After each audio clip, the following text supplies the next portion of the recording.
Today, we're delving into the relationship between potassium deficiency and high blood sugar. Whether you're dealing with obesity, high blood sugar, or diabetes, you'll find valuable insights in this discussion. While some of the content towards the end might be a bit complex, I encourage you to stick with me through the end. Current research suggests a link between potassium deficiency and the development of diabetes.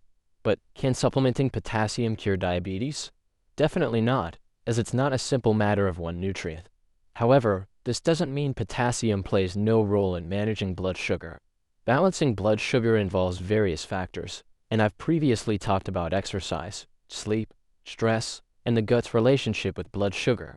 Potassium is just one part of this complex puzzle. Neglecting these factors can lead to unbalanced blood sugar and even severe diabetes complications over time. So, let's get to the conclusion. It's crucial to ensure adequate daily potassium intake, aligning with the World Health Organization's recommendation of 3,500 milligrams per day. However, in cases of hyperkalemia, high potassium levels, regardless of the cause or actual potassium deficiency, it's important to normalize blood potassium levels under medical guidance. Now, let's explore how potassium impacts blood sugar stability. Potassium plays a key role in regulating the release of insulin from pancreatic beta cells, the only hormone in the body that lowers blood sugar. Normally, when blood sugar rises, insulin facilitates the entry of glucose into cells, maintaining a stable blood glucose level.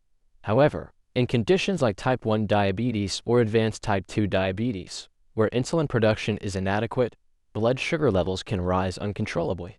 Similarly, insulin resistance, where the body's cells respond less effectively to insulin, also leads to high blood sugar. A key player in this process is the ADP-sensitive potassium channel, KTP channels, in beta cells. When glucose levels rise, glucose enters these cells, generating ADP, which then closes the KTP channels. This leads to an influx of calcium ions, triggering insulin secretion, helping to maintain normal blood sugar levels.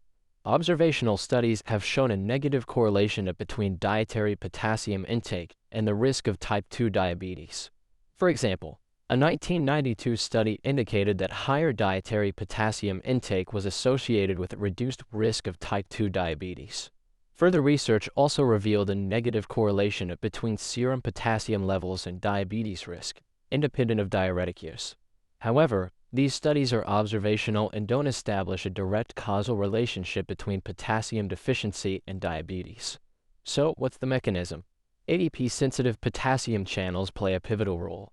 A dysfunction in these channels, due to genetic mutations leading to constant closure or activation, can result in extreme conditions like congenital hyperinsulinism or neonatal diabetes.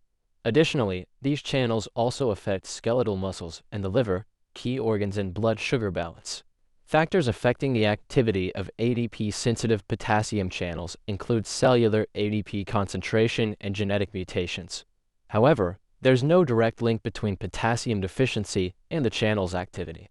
The question then is whether potassium deficiency affects mitochondrial ADP production, consequently impacting the channels. Research has shown that potassium plays a vital role in mitochondrial function, with sufficient potassium enhancing ADP production. This, in turn, effectively closes the KTP channels, contributing to blood sugar stability.